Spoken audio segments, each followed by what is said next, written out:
Okay, we're going to start. I'll start by saying thank you so much for being here on a weekend and a public holiday. So thanks once again to everyone who's here, and especially our speakers, some of whom who have traveled from other cities.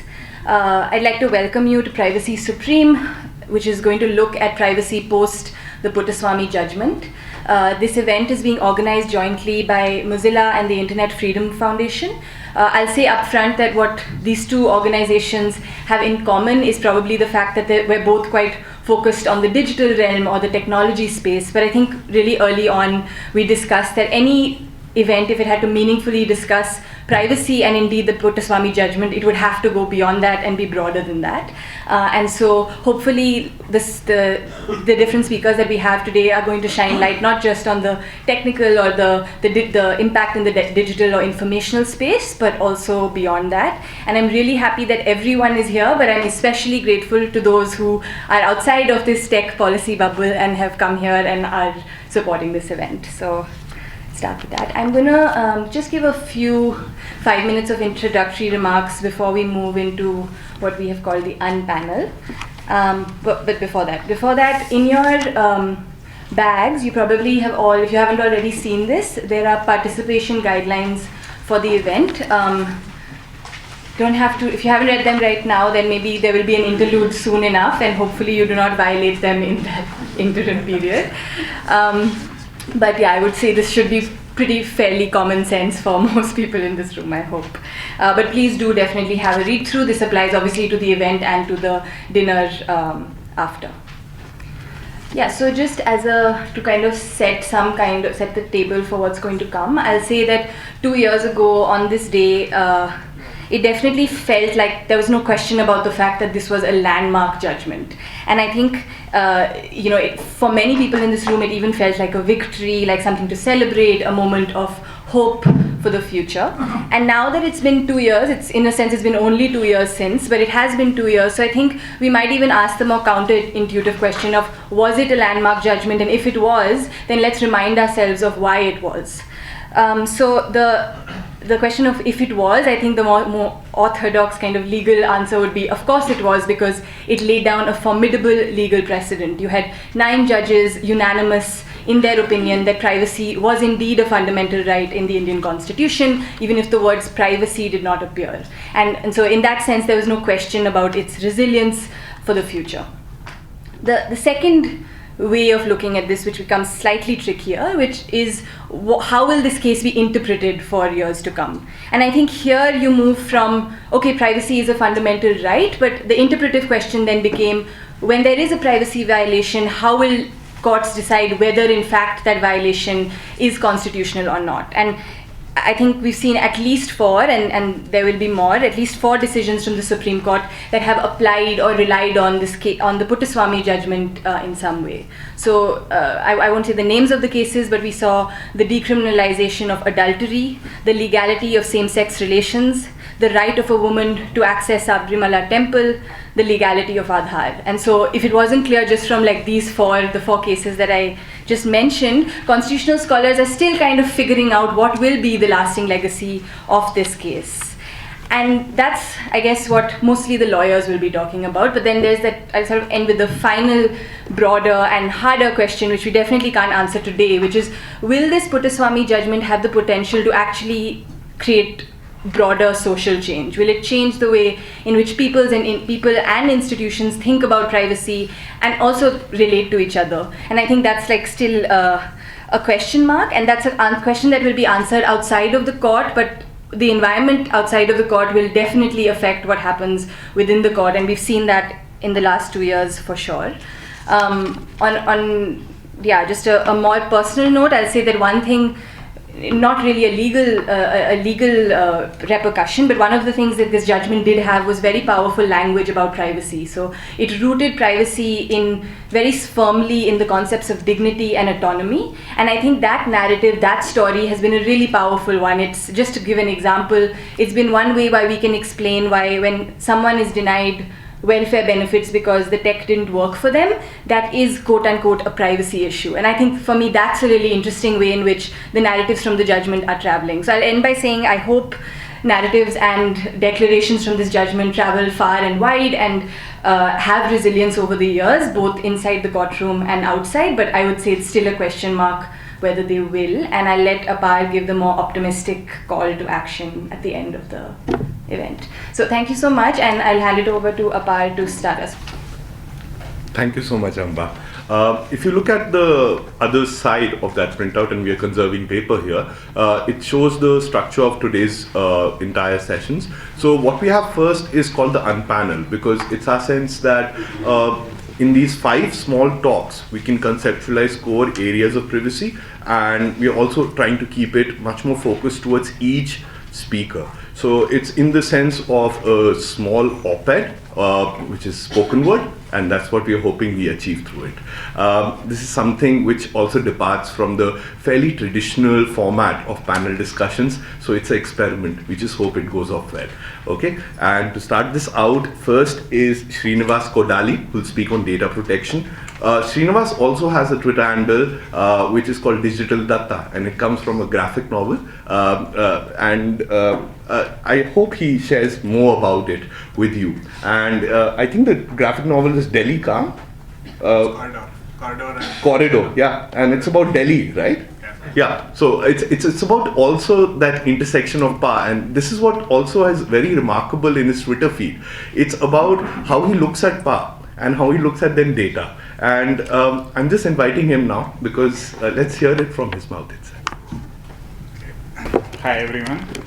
So I'm gonna narrate a set of incidents to you, especially which have taken place in the states of Andhra Pradesh and Telangana. I hail from Hyderabad, and we are one of the pioneers in e-governance and digital governance, which was started by the then Chief Minister Chandrababu Naidu, and a bunch of host of industries which exist in the base. So, as you all know, the privacy judgment, the Puttaswamy judgment, came in the context of the larger battle against Aadhaar. And Andhra Pradesh was one of the early states which has adopted Aadhaar way back in 2010. And this led to a lot of experiments. Frankly, if you look at Aadhaar, it's a grand experiment with no end results. And what happened in Telangana and Andhra Pradesh was the states have carried out intensive surveys of everybody in the state. This happened right after the bifurcation of the United Andhra Pradesh in 2014, where the state of Telangana carried out a huge exercise, a sort of census, but it was an intensive household survey, where they asked around 20 points about every individual, including whether they're paying taxes, which is not the concern of the state, and the voter IDs, bank account details, electricity bill numbers, PAN cards, about 20 odd points. Essentially, the state was databasing everyone. And it was called innovative because it was done at a larger scale. It was done in one single day. But the political context to it is Telangana was just recently formed, and everybody wanted to be in this database, to be recognized as somebody who is part of Telangana and not Andhra Pradesh, because they wanted to receive benefits from the state of Telangana and also get a job in Telangana. And there were also concerns whether if you're not part of this database, where you will be exiled to Andhra Pradesh. Okay, this is concerning with the larger context of what's happening in the country right now. A similar exercise was carried out in Andhra Pradesh in 2016, which was not done in a day, but done in a larger course of time, but with the use of an app.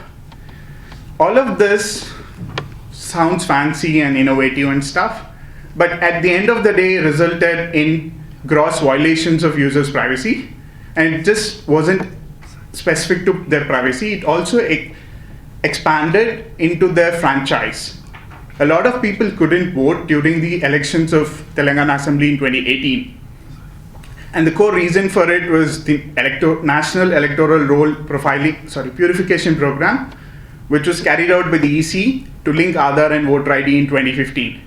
This experiment, which was started in the districts of Nizamabad and Hyderabad, has resulted in 40 lakh voters being deleted using an algorithm which was, we don't know who developed it, but it was part of the state resident data hubs which were created by the UIDAI. So the Election Commission effectively abdicated its responsibility by sharing all of the voter data to the government and the list of duplicates or deduplication of voters was carried out by the government. In doing this process, the Election Commission gave away a lot of information to the governments in power of both the states of Telangana and Andhra Pradesh. During the elections of 2019, a political party in the state, Telugu Desam Party to be precise, was found to have an app called the Seva Mitra app, which had details, 360-degree details of everybody in the state. What's interesting is all of this data at some level has come from these state resident data hubs, which were built with state resources. And the political party in question was profiling the residents of the both states. And this, actually you can compare it with surveillance. Both the states of Telangana and Andhra Pradesh, chief ministers have been surveilling each other. Like, there have been phone taps of Nara Chandrababu Naidu, who was the then chief minister, whose phone calls were available in public, a constitutional authority under surveillance, who has then, this was a bit before the Puruswamy judgment in 2016. He did even make his complaints to the Home Minister, but no action was taken as far as I'm aware. But what happened, what sort of started between us a fight between two chief ministers, extended to two regions being fighting about their data. How data of their citizens ended up in political parties' hands, and how these political parties use it to profile these citizens. But most of these citizens were really not aware of what was happening with these data sets. They all thought this was innovative. They all thought this was like really good that the government is doing. As we all think what's happening in the country right now, that the government is coming up with a new database every day, almost every other day. So this databasing of people is a larger concern, and how it's going to affect people is not known. I'm going to end with that, saying that we should be really concerned when government is developing these databases without any aim. You may be saying it's innovative, you may be saying that this is all great, but eventually how these systems are going to be used without any purpose limitations is a larger danger, and unfortunately there are no purpose limitations for political parties in the country. Can we now have Raman? Raman Chima is the Asia Pacific Policy Director at Access Now and the chair of the Internet Freedom Foundation. Okay, I feel like Apar gave a lot of trivia at the last session. So what I do know about Raman is that he is a parliamentary process geek, and Apar also told me that he's obsessed with science fiction. So, there you go. I think it's perfectly appropriate that at an event celebrating the right to privacy, incredibly private information about me. On that, firstly, it's fantastic to see so many of you out on a Saturday evening. I'll launch straight into it. You've heard a bit about what I'm apparently interested in and different areas. I know that many of you are interested in the right to privacy. And when you hear the word privacy, you hear the word surveillance. I work neck deep in the subject, so for me, privacy and surveillance often has a very specific context around government access to data, around interception, communication, surveillance, mass surveillance, but also what more boring police people, and I know there's a part on criminal procedure later, so also investigatory powers, right? When can X official of the state be able to access your data? In various ways, because they're legitimate things. The other thing about people who look at privacy and surveillance, there are a couple of things I'll break down, some top myths. One, privacy advocates ask for no surveillance. No, practically nobody does. Everyone recognizes that there are different forms of activity which may which may require surveillance, whether it's by state actors, but also by other actors in between or the private sector. The other thing that's broken down a bit over the last few years has been this sort of binary, and as I started my conversation with you, on state surveillance versus private sector surveillance. The book's out, and I encourage you to read it. It's a nice big thick one, but surveillance capitalism is what one is describing as the very practices that are there in the data sector. That's useful for us. It is also a little bit challenging because it sometimes makes us merge the more technical concepts of data protection with existing, sometimes nearly 200 or 300 year old law on controlling government surveillance. But it's useful for us to understand that at a basic political level, we have concerns around access to data. Now, what I want you to think about on the Puttaswamy judgment, I'm a lawyer who looks more sometimes at parliament and process, but obviously I've read the Puttaswamy judgment several times. What I leave you to think about the fact is I am actually not celebrating the Puttaswamy judgment. I don't think it's revolutionary. I think is incredibly powerful. But the Puttaswamy judgment is actually more important because it's evolutionary. It has built on many, many decades and different elements of Indian fundamental rights law, other parts of rights law as well. Some of you who followed the case closely also know that one of the small sardonic or sarcastic points that many privacy lawyers sometimes make is the Supreme Court did not create a fundamental right to privacy, it upheld it. It said that government lawyers, and I will be categorical, government lawyers at that time argued that there was no fundamental right to privacy, for whatever reason, I won't go into why. But they stated there was no fundamental right to privacy. Our Supreme Court said, yes, there is, and it evolved the right further and created a wealth of standards there, standards that are complex to unpack, but sometimes surprisingly simple, which improve the standards in terms of how privacy is protected in this country. I would argue, and I've written in more detail elsewhere, so like a good lawyer, I'm citing my other work, I'm stating that they are simple standards about necessity and proportionality, where the Indian Republic has finally, in a sense, categorically embraced global human rights law on this point with that of other democracies, which recognize the tensions in place sometimes on issues of surveillance and privacy. But also what the judgment did was it evolved on what previous people have done. It evolved on the PUCL standard. For those who are familiar, the People's Union for Civil Liberties, which a landmark Indian organization which challenged this particularly in the 90s about telephone tapping, and it outlined a very clear, strong precedent about surveillance communications. But what I want you to do, and a little bit more, is don't just think about evolution, revolution. The point about the Puttaswamy judgment is not about its celebration, it's about its use. Any legal standard is only as good as its usage, especially standards that apply to the control of state power. And I say this not necessarily saying that the state shouldn't exist or that the state shouldn't have strong powers. Of course it should. The reality is anything that has power often needs to be contained. Whether it's the union government, whether it's the central government, or whether it's a crazy councillor in MCD or a horrible engineer who's controlling your neighborhood, they can all misuse this, particularly when it comes to communications access. And the thing about digital communications is it's allowed us all to communicate massively. It has also increased the ability to access data in a remarkable way. One statistic often cited during the going dark debate, which has been a debate in the United States around the fact that the FBI and other law enforcement can't always access encrypted data, is they said actually it's a trade-off. Before the 90s, there's large amounts of communication that people could not access because it wasn't digital, it wasn't easily available, it was one-to-one. Instead of calling people, I'll talk to them. Or I'll send a postcard or a letter. A postcard obviously you can openly see, a letter you have to physically open, it still requires time and effort. Whereas now, digital communication, there's massive amounts of data, much more metadata. The fact that, for example, I may have messaged X person, or Joanne, who from the Internet Freedom Foundation, called me at X time before the event, obviously desperately saying, get here in time. These things give you patterns, but that was not possible before the 90s. You have it now.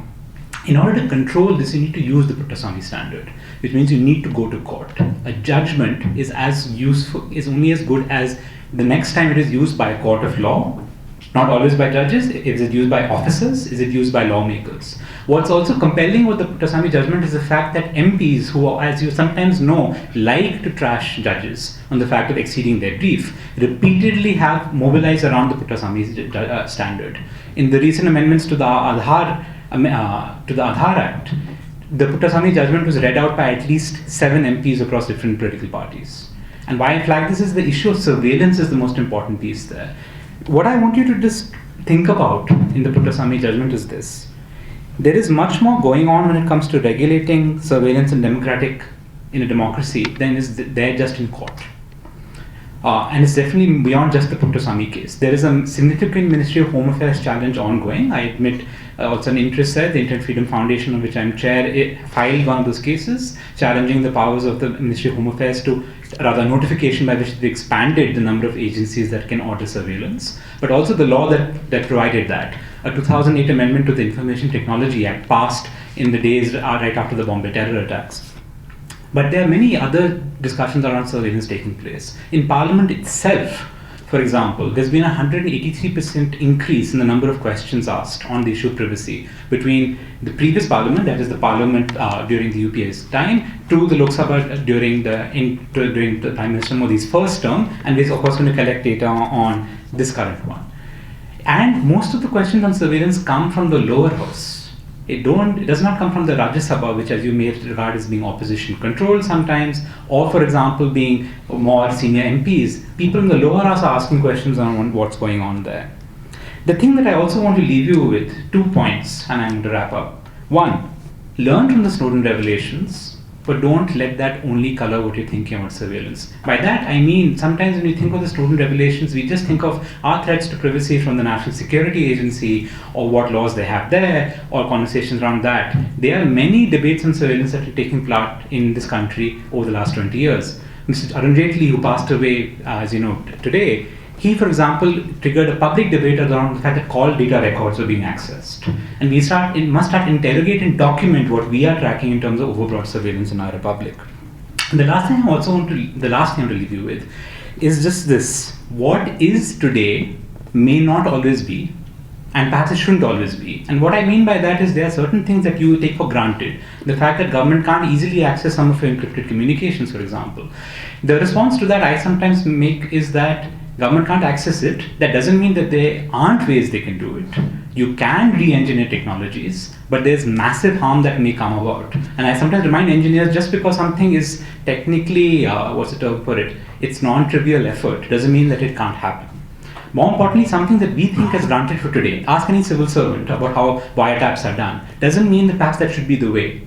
Judges perhaps can oversee surveillance orders. Perhaps we do need a change in the system. And that change in the system is needed because sometimes it is about us challenging what's happening. And the anecdote I'll leave you with is I had a friend who was a senior civil servant, I won't name whom, who was talking once and discussed that his first day as a state home secretary, he was given a 2-page piece of paper and asked to authorize the wiretaps of 800 people based on 2 pages of paper with around 8 lines of text. His response was, I refused and said, give me more documentation. Explain to me why, because somebody might take me to the High Court. And he looked over at the crowd next to him, which had 3 to 4 lawyers. Imagine the State Home Secretary who doesn't do that. And that is why sometimes we need to increase and build our institutions, because it's not personal. Everyone can make mistakes. Everyone is subject to political pressures and interests. And our republic deserves better institutions, particularly when it comes to the issues of surveillance reform. I'll leave you with that.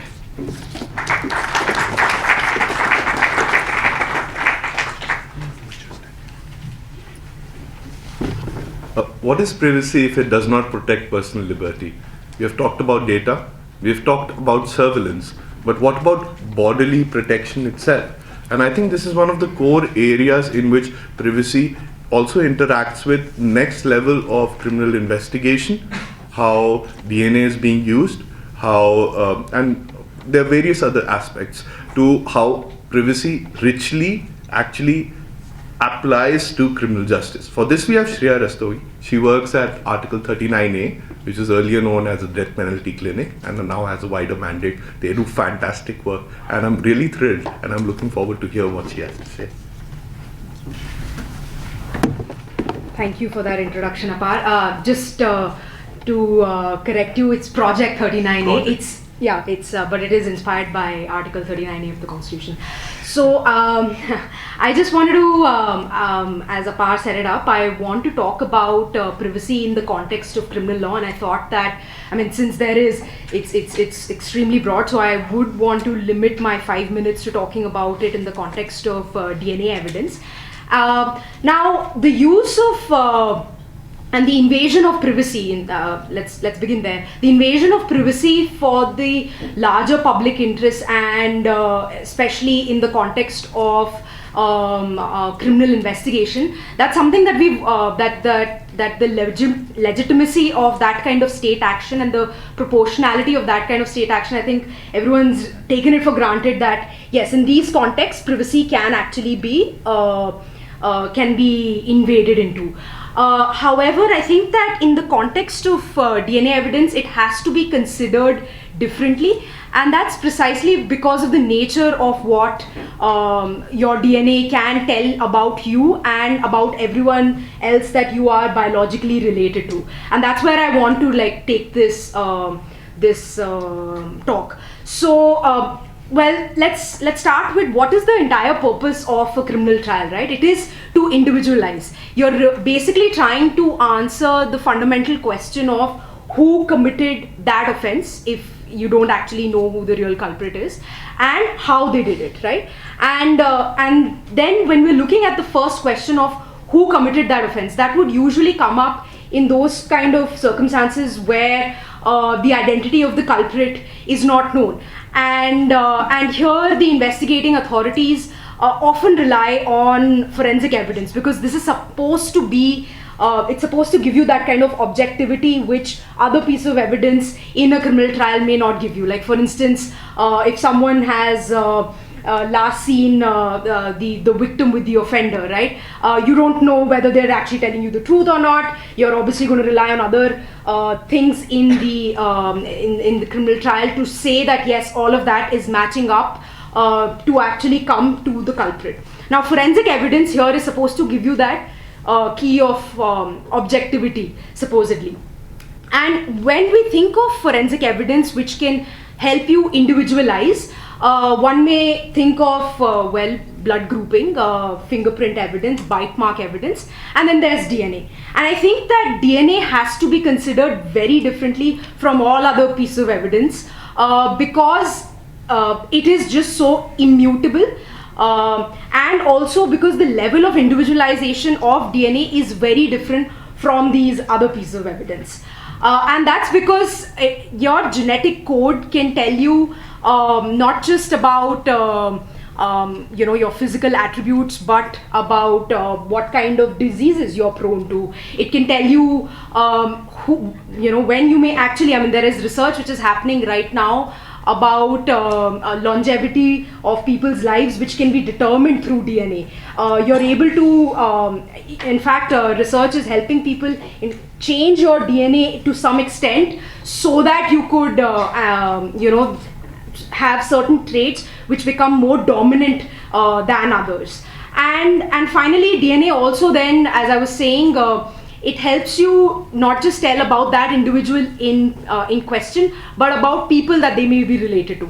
And this has very recently become quite popularly known in the criminal context, especially with what's happening in the United States, with many cases unfolding because of what they're calling as genetic genealogy. Now, and that's a very interesting space because what's happening there is there are several DNA databases where people have volunteered their genetic information because they want to find out lost relatives, right? And you had the investigating authorities tap into and legitimately so tap into these publicly available databases, put in the DNA profile of what they what they think is actually the real culprit's profile, because they've not been able to, through other piece of evidence has not worked out in that case. They haven't been able to find any leads which will help them resolve that. So they put it into these databases and they try and see if there are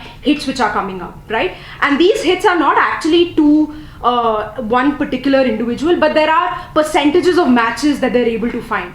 And through that, they're putting together different pieces of information to see who would this DNA actually belong to. And that's something that isn't just something that has been done in the US. I would say that we've seen a few examples of this happening even in India. 2 years ago in Himachal Pradesh, in this case of the Kothai rape case, the CBI also tried something like this with where they were not able to find any links to the actual culprit. So they collected DNA of about close to 250 individuals from a certain village, and they tested all of that because they were not able to find any other leads, and they were trying to see whether that matches the DNA which was there, which matched with the victim, right? And I think that really is where we had Raman talking about the why of it. Now here is where I think the proportionality of this kind of collection should come into should be called into question, because is this the only way in which this crime could have been solved? And also, what happens to the DNA profiles of all of these individuals which was collected? Where is this stored? Who has access to this? All of that is something that has to be considered. And finally, I want to just leave with questions about the DNA profiling bill. Now, much has been said about this already, so I won't linger on this. But I think that two points over here. One, which would be the DNA laboratories which would be under the purview of this DNA profiling bill? That isn't extremely clear. We don't know who's going to have access to the DNA information which will be collected. The information can be collected from all kinds of suspects in all kinds of crimes, and I think that that's also a very key difference from the criminal DNA databases. Obviously, the government said that these databases exist in other countries, but the key difference there is that it is limited by types of crime and it's limited by who can access this information, none of which is present in the current law. And I think that's where the questions about what implications it has on privacy, especially genetic privacy, should be considered.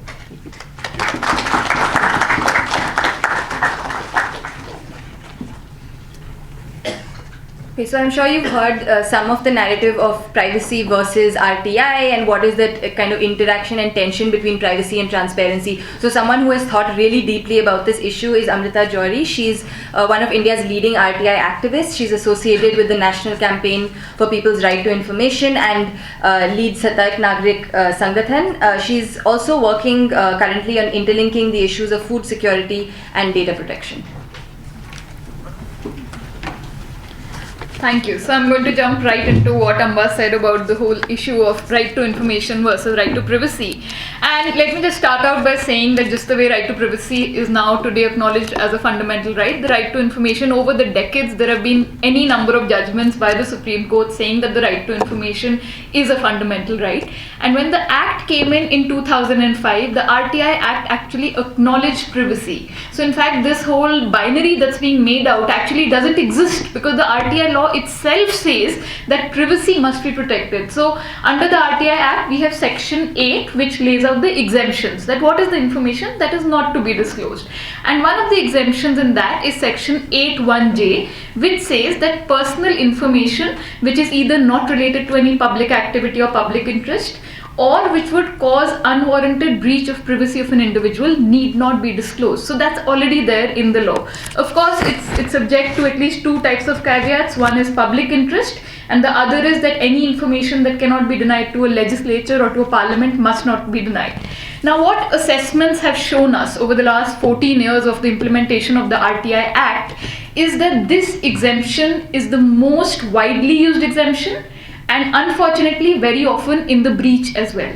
So for instance, right now, many of us would know of that case that educational qualifications of public servants are being denied citing privacy. Similarly, more recently we've had cases come up where records of ration shops are being denied, citing that these are private records of that ration shop keeper. Now clearly all of these contestations happen, and then the law takes its own course. You go to first appeals, you go to second appeals, so on and so forth.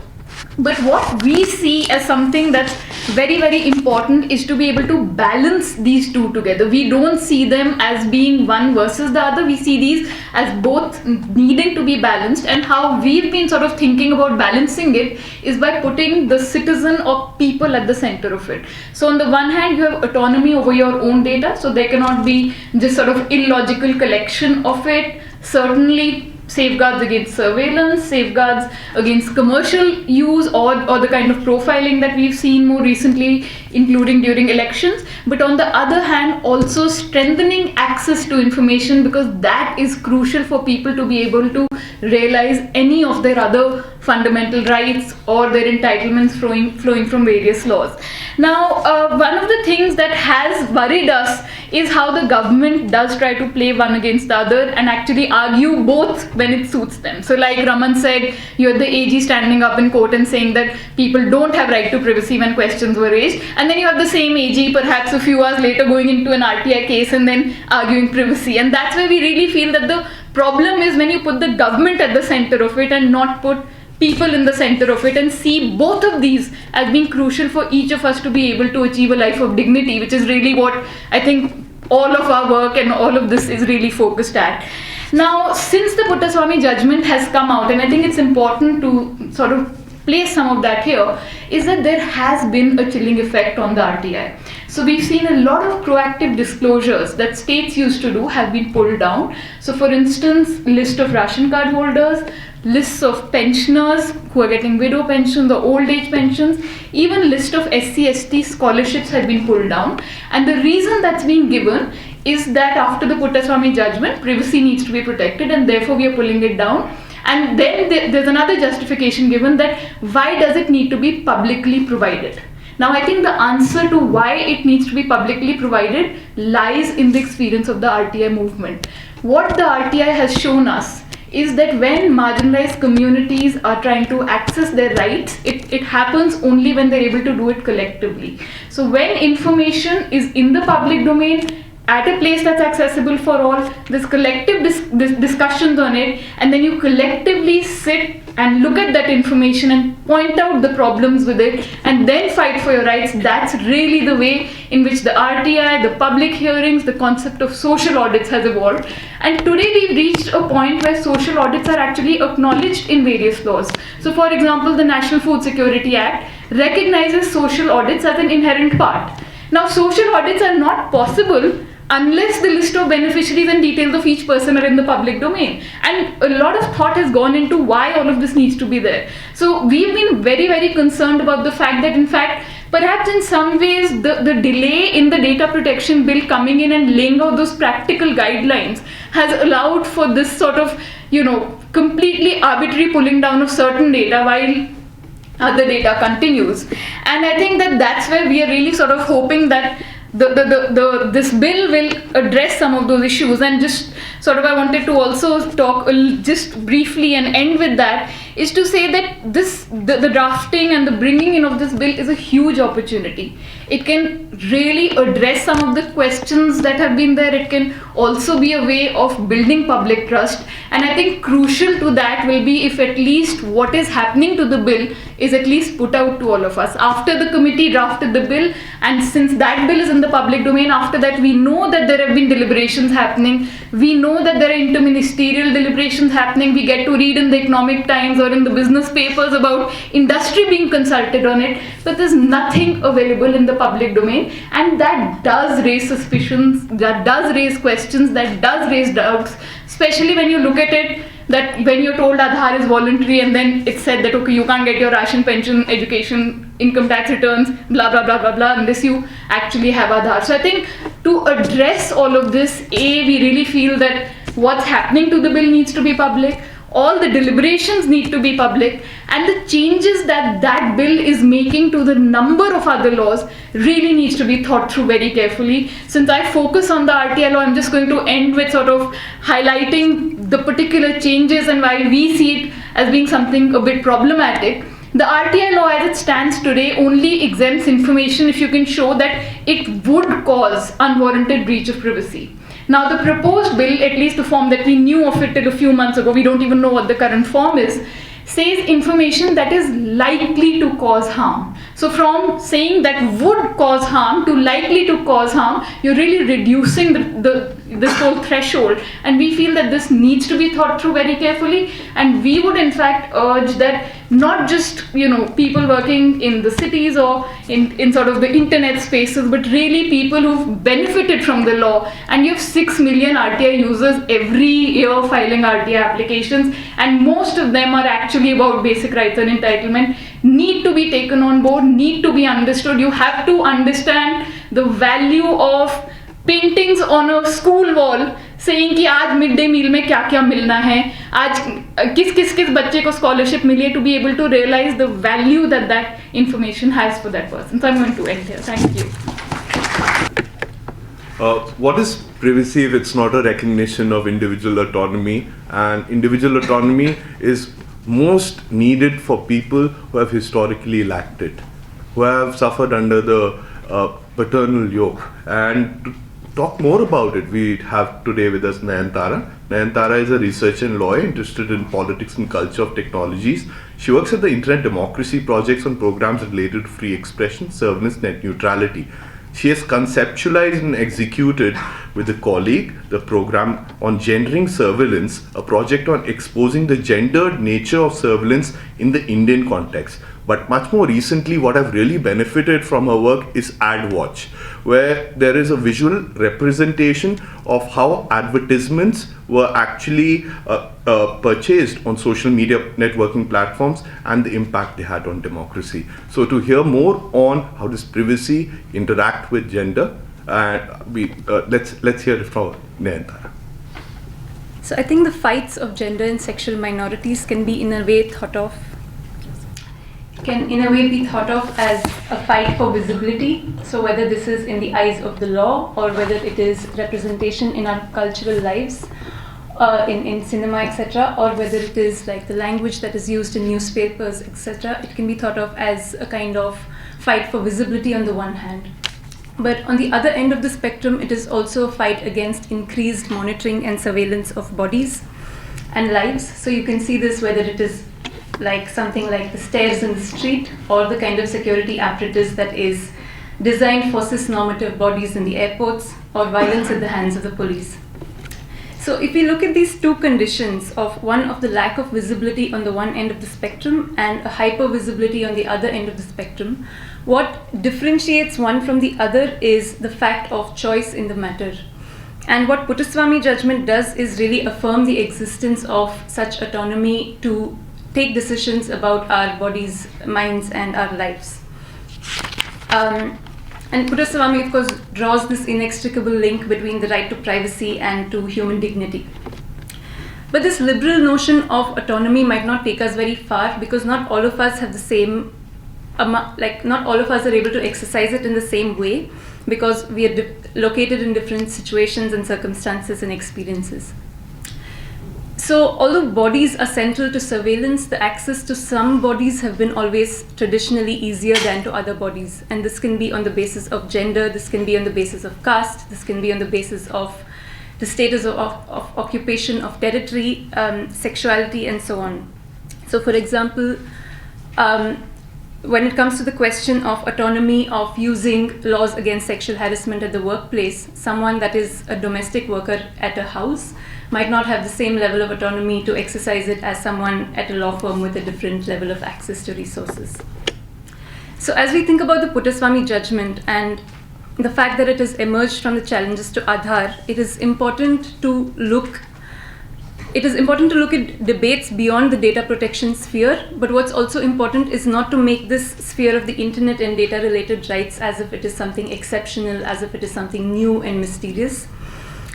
Because this kind of exceptionality benefits a certain kind of people and basically does not allow us to have a more historically loaded conversations that draws from the experiences and knowledge in different movements.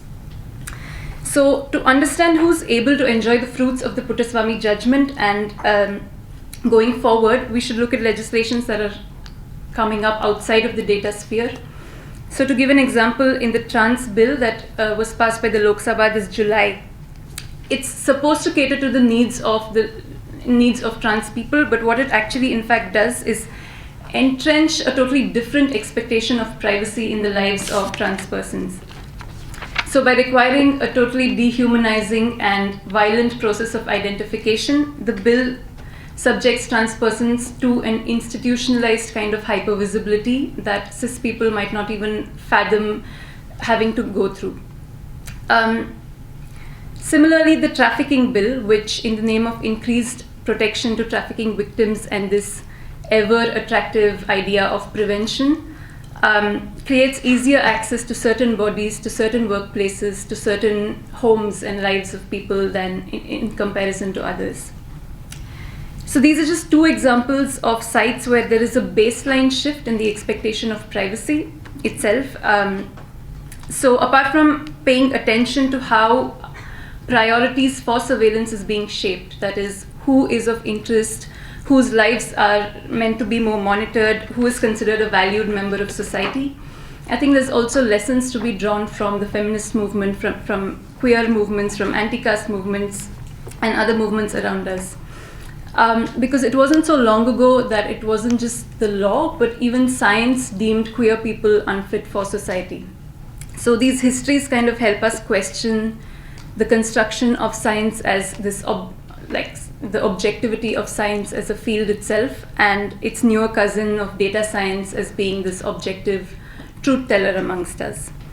So going forward, we should draw from the wisdom in these movements and look at the dangers of increasing securitization around us, and look at the dangers of the state as this benevolent patriarch. So in the name of prevention, in the name of more security, in the name of more safety, what are the rights that are being lost, and who is this most affecting? Thank you. Okay, thank you to all the 5 speakers. We just now have a quick video interlude. Maybe we'll start with the tweet and then... Yeah. So we'll start with Edward Snowden sent a tweet for this event because he couldn't be here. So I guess I'll give you a minute to read it.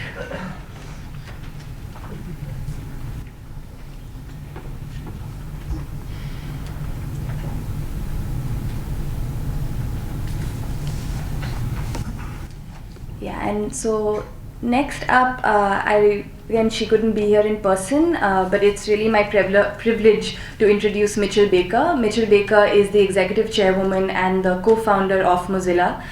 One little bit of trivia and bio about her. She has a law degree and is a lawyer by training, but she single-handedly, or definitely not single-handedly, but she definitely led the creation of one of the largest open source projects in the world and the product development of the Firefox browser with that lawyer training. So there is still hope for all the lawyers.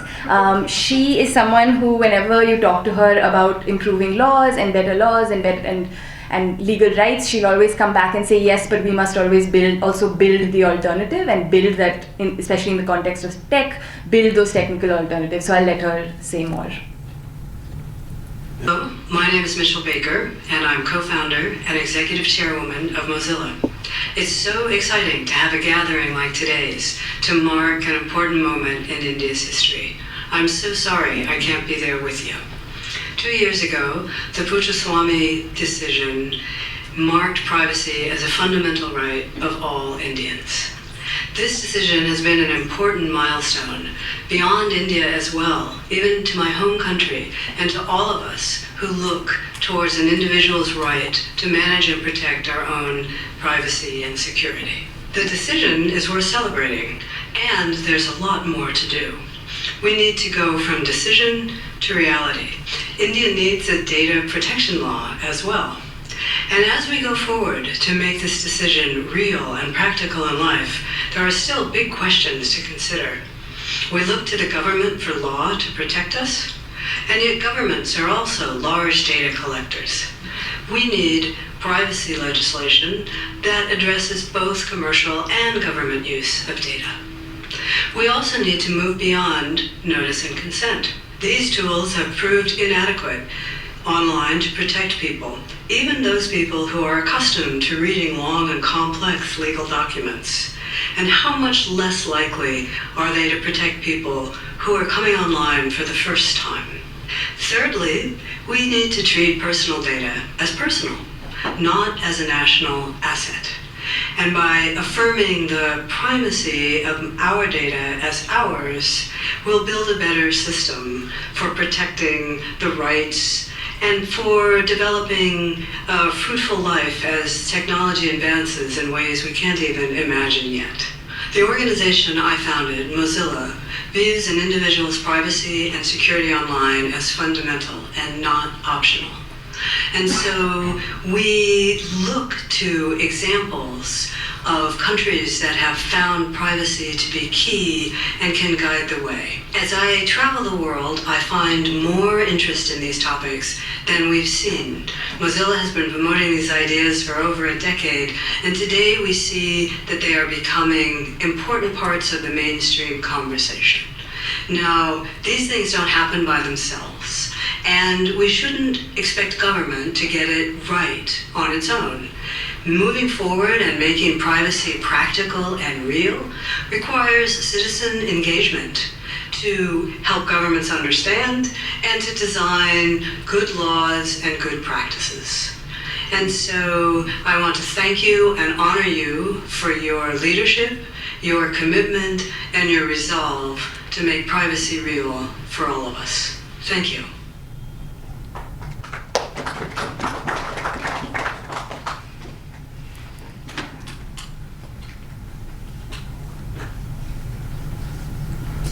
So the reason a lot of people are not having proper seating is because Justice B. N. Srikrishna is here, and he's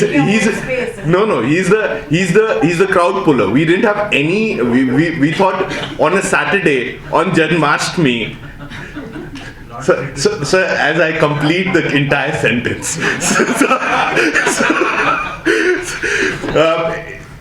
But a lot of people are curious to actually learn more and to also see that from the date the report and law was first proposed, there has been a vast amount of time, there's been a lot of conversation around these issues, and there's a huge amount of interest today, and it continues to build as to what will be the future course of data protection.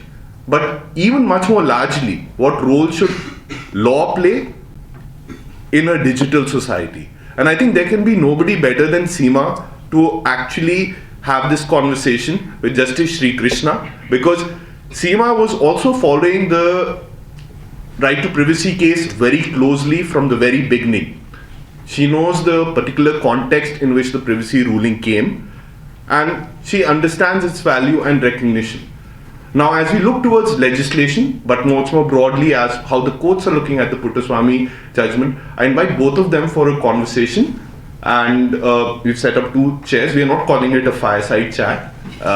Okay, but we are reserving time for this conversation here. We will take certain questions which will be through Seema. So if we can have a sense of the room, and please no comments, please. I really request, if comments are not made, if direct questions are made, and Seema can possibly collect that at the end for about 5 minutes and pose some of them to Justice Srikrishna.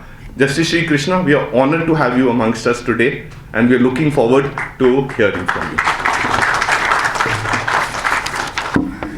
So, Justice Srikrishna, it's a pleasure always to talk to you, and thank you very much for everybody who's here on a weekend. And Justice Srikrishna, I mean, even if I launch on a really long introduction, it won't be sufficient, so I'll keep it like really short. He's a man of many parts, as you know, the landmark, kind of gold standard of a report on a very disturbing moment in Mumbai. This is a history, the Bombay riots, which Justice Srikrishna did. He's had a lot to do with people's salaries. He's done more to better them than most people I know. And of course, his latest thing, which makes him very interesting, is his work with on data and on privacy and tackling a lot of thorny issues, which came up after the government appointed him as chair of that committee. So we hope to kind of talk about some things, Justice Srikrishna. And I mean, we've had a formidable unpanel and a lot of conversation, and it's a tough act to follow, but would you want to just reflect very briefly on how you look at privacy and how do you define it, and particularly in the Indian context? Thank you, Seema. As a person who came to me very first day I was in Delhi for this and started grilling me, I'm happy that you are still here to shoot questions at me. Well, basically, I agree with what was said earlier, that all laws in a democracy must be citizen-centric. Now, people have a wrong notion that I exist because the state wants me to exist. No, it's the other way around. I am the center of democracy, and state is something that I have created in order to ensure that some of my rights are protected by a third party. Now, if you apply this to any law, your solution is automatic. Now come down to data protection or right of privacy. If you remember, how did this whole debate start in this country? We used to have this problem earlier, way back, the Supreme Court had decided a couple of judgments, all arising out of police surveillance of notorious criminals or previous convicts or something of that sort. Now that was the good old days when people did not talk in terms of digitization. It was just a question of a police constable stalking you all the time or standing outside your house and taking photographs of that kind of thing. But today things have changed. So digitization has empowered people and also disempowered people in a large number of areas.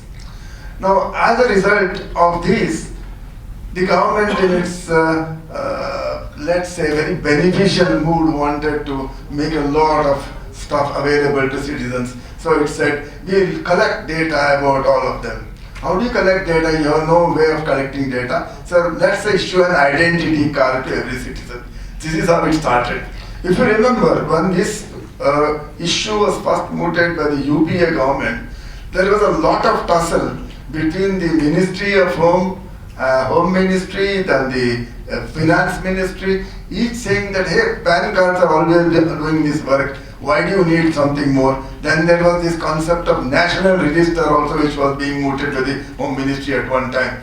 So because of this, the Aadhaar thing did not take off at all because of the interministerial conflict in the government. Subsequently, when the new government took over, they pushed it forward. They pushed it forward, putting it to us that, hey, I need this data. Why do I need this data? Because I want to empower each citizen. Now, the motive is good, but the question is, how does it pan out on the ground? That is important.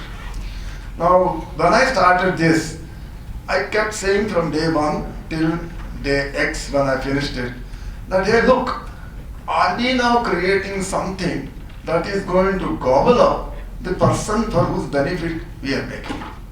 Now, what should be done in order to ensure that this does not turn out to be a Frankenstein ultimately?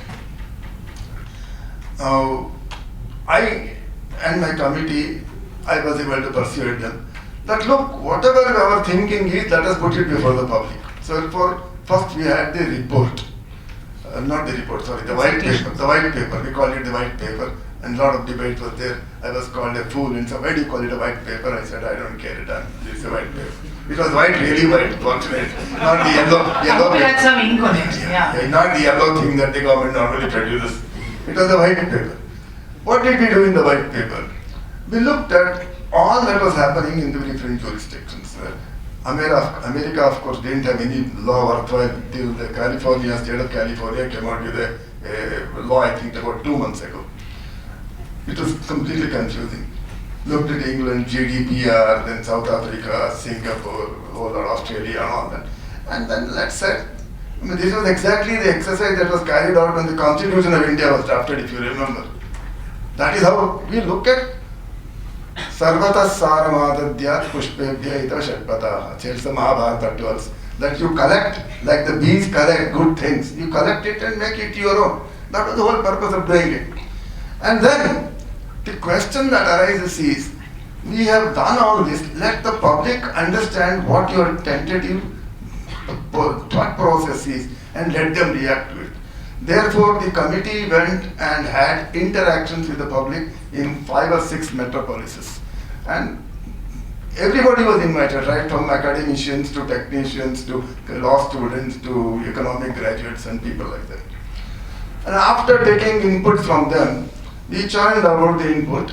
Of course, the inputs varied from it is all because to it's very important. So you take whatever is good from there.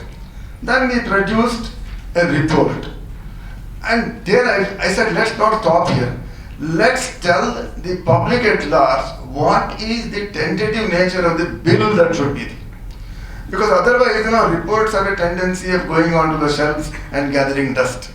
Now, this is the framework of the law. Let there be a draft bill. The intention was the draft bill would also be in public domain, and there would be debate on that, and there would be inputs, and ultimately, of course, there would be debate in Parliament. And I expect a complex subject like this, there should be some reference to a select committee, evidence taken before the select committee, and things like that. Well, as long as it's not made into a money bill, we don't know. But Justice, you came to this report, the draft report, and you had parameters laid down. You have a government draft now. How happy are you with the parameters that you set out, and especially with security of people's data? How secure is the data of Indians going by the draft as it exists? See, the point, when you talk of security, 2 aspects arise. One is, how technically sound is the security? Now, that's a question which the technical people will be able to answer. And the other question is, even assuming it is technically secure, does the government treat it as a toll for being the big brother breathing down your neck all the time? Now, that is possible. As it was being mentioned, all laws which are intended, ultimately government tomorrow want to know, we want to see how many children are exploited for sexual trafficking. So let's collect the data of all the persons. Let us collect the data of all the prostitutes in the country. Ultimately, it will work against them. I agree with the speaker, I don't know her name, I see her right from here. That's a correct concept. You want it, but then there should be ring fencing that it is not likely to be used precisely for the opposite reason. This is one danger that I envisage. Therefore, if you remember in our private debate also I said, the best way of solving this is to have somebody very, very responsible vet the data. Now, when I had a debate in the discussion in the committee, I was told that normally the secretary of the department will take care of this. I asked the secretary of the department. He said about this wiretapping business. He said in a day about 500-600 matters come to me. So I said, do you really have the time, patience, or the ability to run through and say, otherwise you see what happens under the criminal procedure code. Criminal procedure code requires a judicial application of mind that there is some case made out. Then yes, probably yes, this fellow is a terrorist funder or he is a criminal. Therefore, I allow this warrant by which he can be surveyed, by which his residence can be raided. Of course, nowadays that's not happening that way. So that's the presumption at least. Now, reverse it. If it is in the hands of an executive, which executive in this country at whatever his level, whether he is the cabinet secretary down to the desk officer, will go against the government wanting to do it. The government wants to take my data. But let me tell you, do you think data is not being collected today? Forget the data privacy bill. And the telephone from somebody, data is just taken away. Therefore, it is necessary to have a barrier. This is an act that empowers citizens, not because you get benefits under something or the other. It makes sure that your privacy remains with you. But are you confident that in its present form it's... I'm not very confident. In fact, I was mooting from, of course, being biased in favor of judges, that there should be a prejudicial determination. But then the answer given to me is, if secretary has 500 matters and he can't handle it, the judges will never be able to handle it. See what is happening in the regular cases. Okay. So I stepped back and said, yes, but make sure that you do not have access unless there is a parliamentary act which permits you to do, in which case the parliamentary act would have to say who can do it, for what purposes, under what circumstances, and what is the method of doing it. Just like, for example, you are infringing the personal right of a human being under Article 21 by preventive detention. See how preventive detention has been put into a straitjacket. I was hoping that something like that would come. Then the other alternative was something like the FIFA court in the United States. But when I studied it, I said it doesn't make really any sense because it's a very secret chamber where things are done, and RTI people have no access to that at all. Yeah, so I'll just very quickly want your comments on a few things and then we'll throw the floor open for questions. The whole question Amrita raised about the RTI versus privacy, and it's sometimes perhaps mistakenly seen as two sides, whereas both are, the intention is to empower the citizen. Now, we increasingly have a situation where my right to know what the government is doing is increasingly being scaled down, and the right of the government knowing what I'm doing is increasingly going up. How do you see this huge asymmetry that's coming? Yes. The weakening of the RTI and the extreme kind of on high surveillance of individuals. The only exception under Section 8J, Yeah. I believe 81J or 82J, under the RTI is that personal data is not allowed to be accessed unless there is another exception to exception, that the person who is doing that, the officer, comes to a conclusion that it is overwhelmingly necessary in public interest to do it, or that this information is already available in public domain. This is precisely what the drafted bill also said. When we said it, we did not say that it overrides RTI in any way. No, you will notice, if you carefully look, I don't remember the section number, but it says this very same exceptions have been put in the bill also. Now, to turn this into a situation of RTI versus right to privacy is an absurd one. And I don't think that is the correct way of going about. And I'm not sure. Look, today I do not know what is the government stand. Have they moved a bill and said this is the official version of the bill?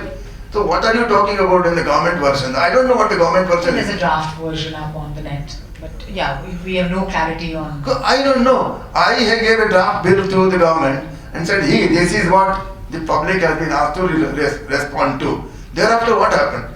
I also was surprised that particularly on data localization, yes, there was so much lobbying that they have really put the whole thing on its head. So I'm You're sure. not happy with data localization, which the way the government is handling it? No, I'm not happy with the way a number of things that the government is handling. Okay, coming now to another related question on ability of citizens to kind of manage their private lives, is this question of CCTV.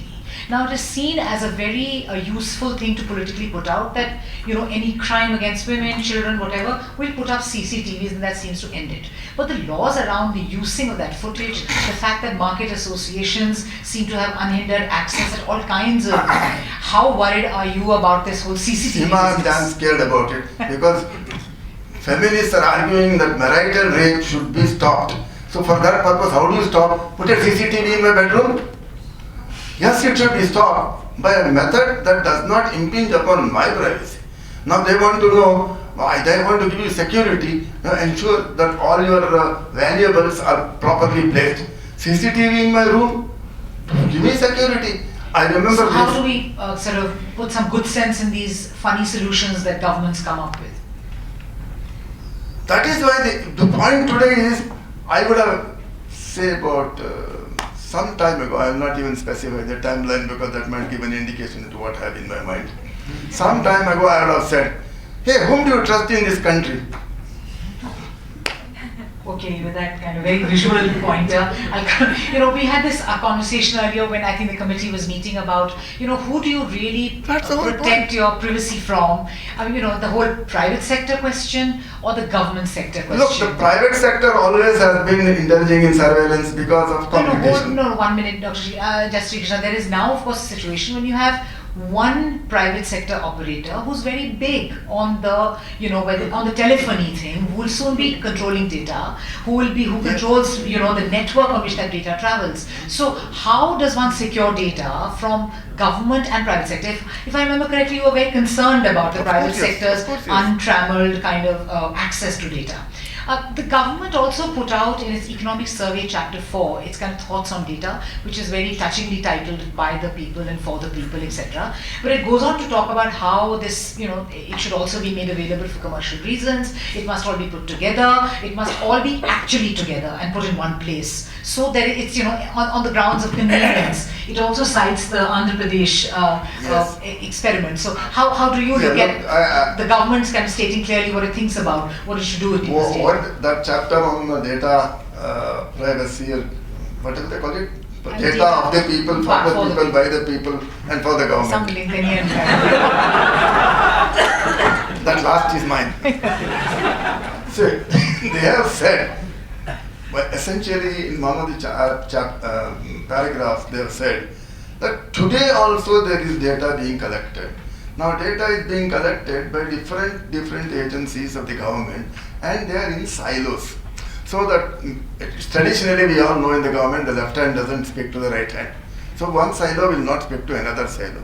So the same data may be collected by the education department, by the agricultural department, and traffic department, and some other department.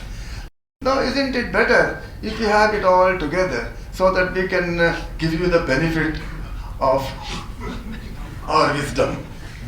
Now that's a very nice way of putting it, it's very attractive, very seductive way of putting it. But look at it from the point of view of the citizen. It's bad enough that I have to give you this data. Give it in quadruplicate when it is not necessary. And that man comes and says, you give me this data. Now all of you are going to put it in that data, so what remains of me? Nothing remains with me. So all my data is in your pocket. So it's a dangerous situation, I would say. It's a dangerous situation. If you remember, we had this debate long ago, that the difficulty is not collection of data. Particularly with regard to Aadhaar, if you remember. Yes. The difficulty is if you can collect the data, you can profile human beings.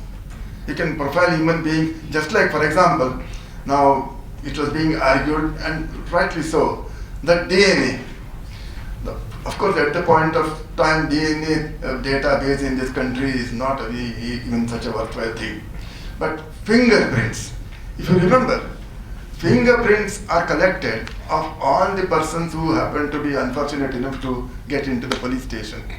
Now, the crime bureau, what does it do? Anytime a fingerprint is lifted from a spot of crime, they tally it and say, oh, it matches, therefore there's a likelihood of this person being a criminal. Now, this is one way of doing it. It's better, isn't it, if everybody's citizens is there, all the citizens in the country should have their fingerprints. So anytime any fingerprint turns up, I know who has committed the crime.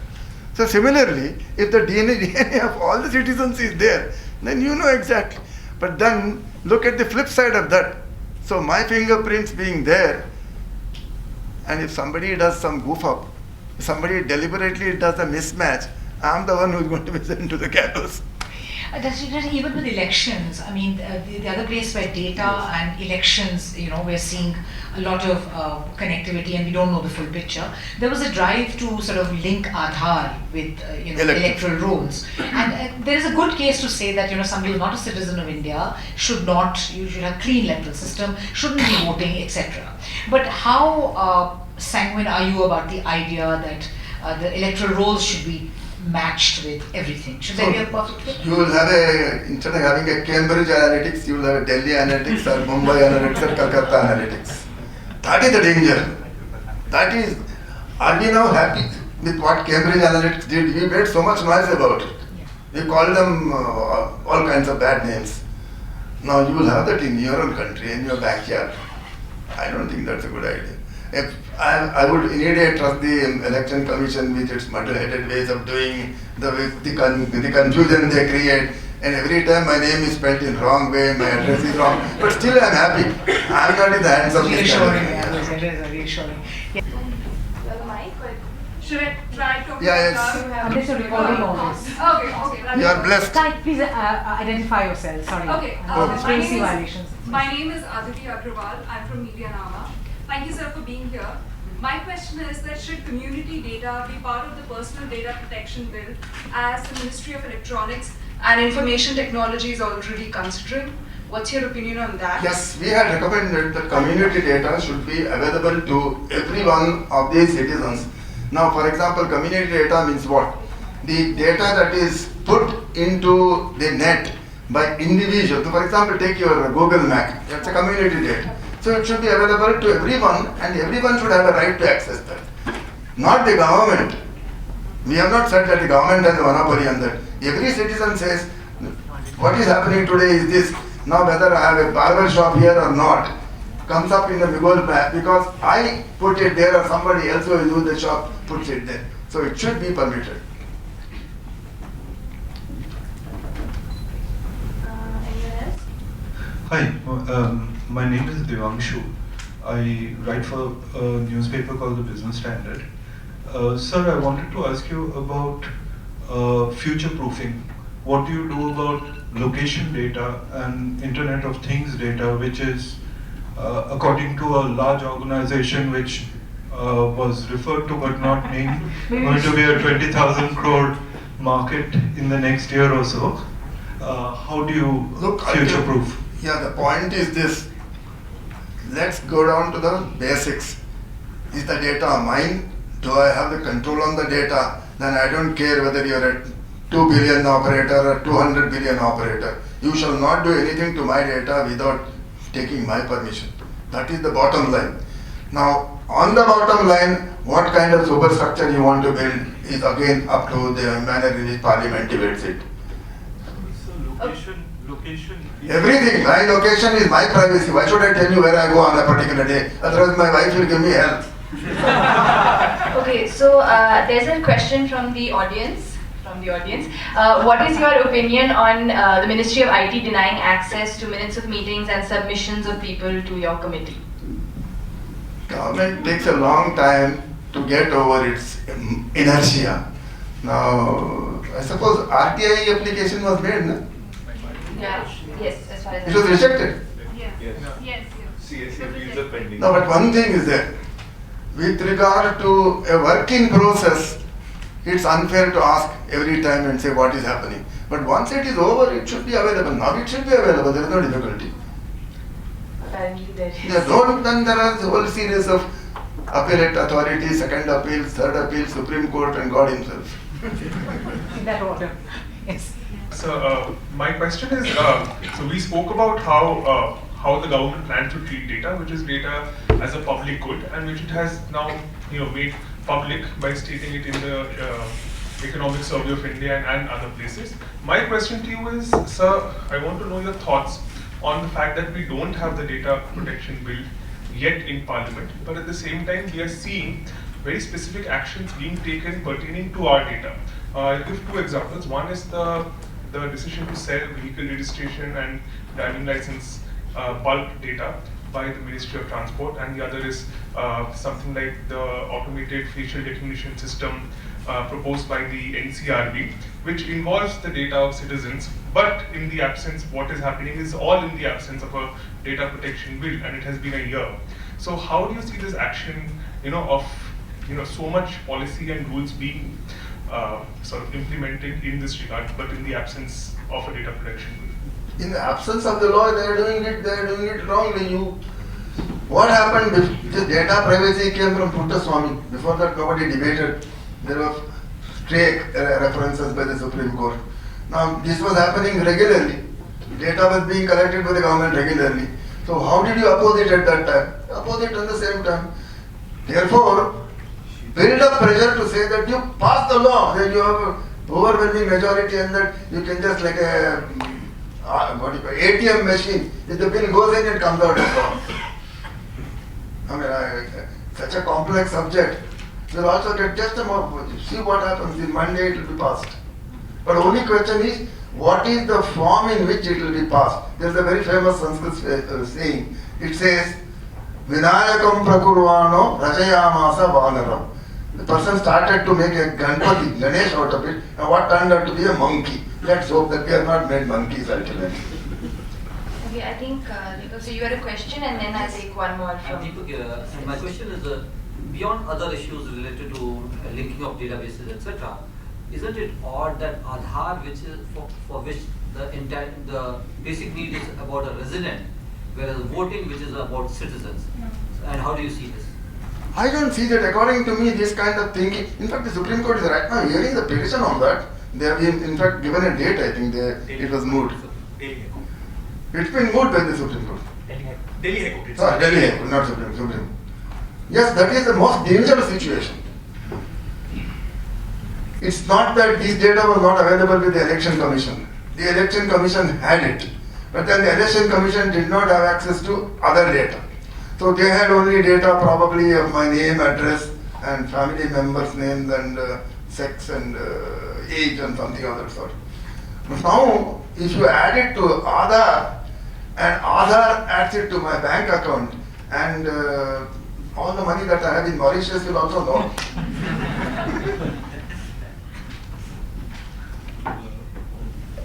That's a dangerous situation, actually. Okay, I'll just read out both the questions and so you can answer them together maybe. The first is that the bill emphasizes consent obviously, but how will we operationalize this in the Indian context, and will it end up like Aadhaar, which means no consent, no service? And the other one is more broadly on the narrative of free and fair digital economy, which was the title of the report, and the question is more like why was the focus on digital economy as well as opposed to a singular focus on the right to privacy? The focus is on digital economy because thanks to the emphasis on digitization in every field, economy is going to be impacted by digitalization, whether it is this department, that department, including the law and judiciary, including the courts are going to be digitized one day or the other. Therefore, the emphasis was on that, rightly so. But then the question is, digitization and right to privacy are seen something like antithetical concepts. So even assuming that they are antithetical, where is the line to be drawn and how far should the line go? It should go nearer to the digitization or nearer to the right to privacy. That was the issue that was to be considered, and that is what the bill, this tightrope that the bill has tried to walk on. And what's the first part of the question? The second one was on how do you operationalize consent? Oh, operationalize consent. Consent is a very, I don't know how many of you remember when mutual funds started in this country. We used to have on the TV, somebody say, mutual fund. If you remember that, then till the regulator, SEBI, woke up from its slumber and said, you have to have so many minutes or so many seconds, articulate each word so people understand it. Now, that is fine. So, consent will happen like this only. Consent can be operationalized by telling the person, I need informed consent. For what purpose? How am I going to use it? How long will it use it? You have to tell the person. But in a country like ours, there are how many? 26 official languages? I don't even know whether it keeps on changing. No, 22. 21. All it doesn't matter. From 20 to 30, there are official languages. Now, each language is radically different from the other, and the person who speaks each language refuses to recognize the other language. This is the ground situation in our country. So, what are we going to do? Take consent in which language? English we hate, Hindi we hate, Tamil we hate. So, in which language are we going to talk to each other and take consent? This will be the big problem. Very well, we can standardize some kind of a universal language and ask for consent. There are persons who don't even know what to do except that their thumb impression. You give him a piece of paper, he will not be able to understand. How do you teach them to give informed consent? Therefore, the report talked of visual symbols. How do you do visual symbols? You see this, on one cigarette and cross on that. Something like that, you must make him understand in his own manner, in his own way, that he is entitled to give me consent, he is entitled to refuse consent. After making that person understand, if he says yes, consent, no consent. So this is going to be a very major challenge in this country. And as far as people who are educated, people who are capable of understanding the implications are concerned, you can be of even recommended something like consent dashboards and things like that. And for children up to a particular age, minority, unfortunately we couldn't change that because the age of majority for all purposes in the law is 18. No contract is valid unless if a minor enters into it. Therefore, parental consent, whether it is necessary at all times, parents may not be available, and children otherwise will be deprived of access to the internet where it's a fund of knowledge available. And simply saying declare your age is no good because the children are smart enough to give you a date of birth which will make him 23 years old, even though he may be 4 years old. And the kids who are 5 years, 6 years are adept at working on the internet. So it's going to be a tough problem, but just because the Mount Everest is very difficult to climb, people have not stopped climbing They're it. queuing up in hordes, Yeah, they have to that's limit correct, that. that's Yeah. correct. Paranjay.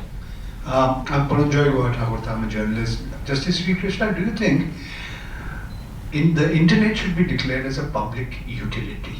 And therefore, like utilities, it should be governed and regulated. Then you will have a regulator sitting on your head all the time. Now, there are so many regulators. There is a SEBI market regulator, insurance regulator, provident fund regulator, then you have Reserve Bank. Are you happy with the way in which the regulators are functioning? Actually, there is going to be a regulator in this field also. The Data Protection Authority is a regulator.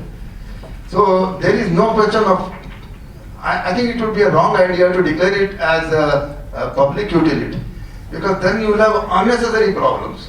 Electricity is public utility, see what is happening in Delhi. Electricity is public utility, what is happening in Chennai. They don't get electricity when they want, but they get fat bills. Now this kind of a situation is bad. At least today you can pick up your mobile and then carry on your conversation or carry on your communication with somebody. If it becomes a part of public utility, you have had it. You will have greater surveillance, you will have greater restraint on your freedom. Can I ask you a related question, a follow-up question? Yes. It's on. Okay.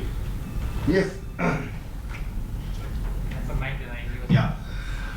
The world over today, two giant conglomerates. Alphabet, which includes Google, YouTube, and the operating system called Android. Another one called Facebook, which includes WhatsApp and Instagram. They account, some say 80, some say 90% of all the information that flows over the internet. There are movements to say this is bad for human society. They should be fragmented and broken. What are your views? That's always the case, no? Monopoly in the hands of anybody, the competition law should be applied to them. One day it will come up. Just wait. Competition is not necessarily in terms of money only. How the market is being abused, how your dominance in the market is going to make difficulties for the consumers. I'm sure people like you can move the competition commission, somebody will take it up seriously. It's already been moved. So fair enough. Good luck to you. Thank you so much, Justice Srikrishna, for sort of a riveting conversation, for being so feisty and engaging with a whole lot of issues, some scary issues, some not so scary. Thank you very much for joining us. Thanks.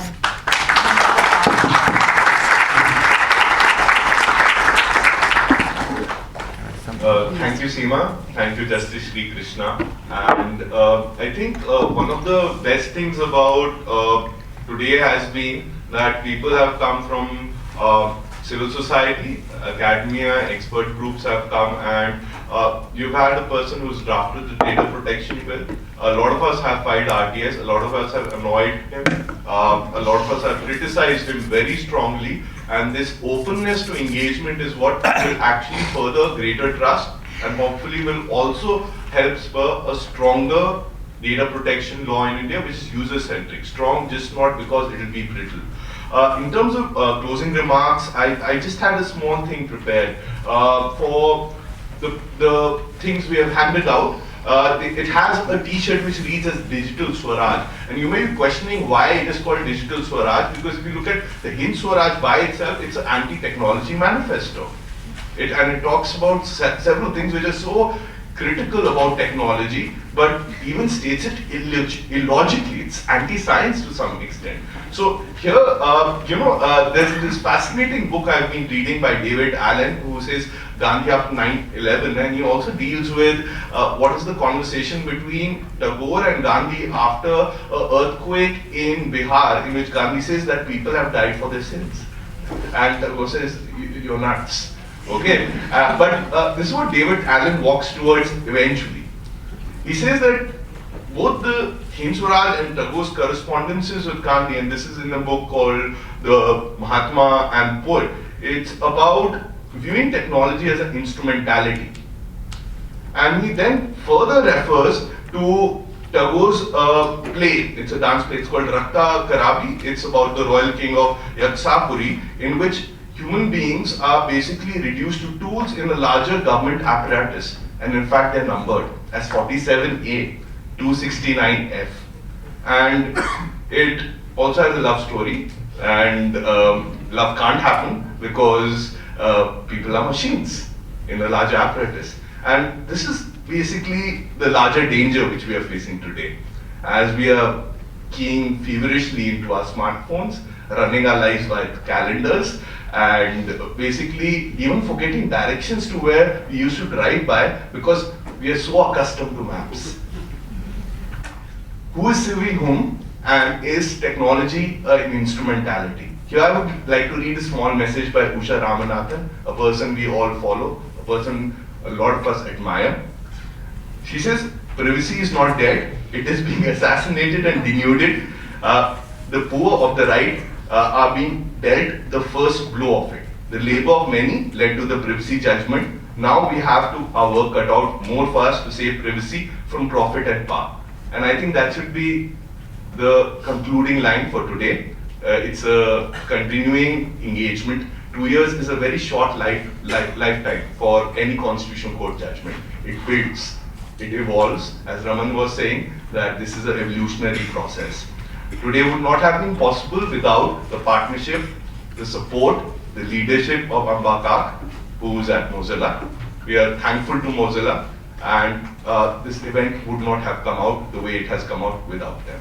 I would also like to thank the Internet Freedom Foundation, our trustees, who not only advise but execute on projects.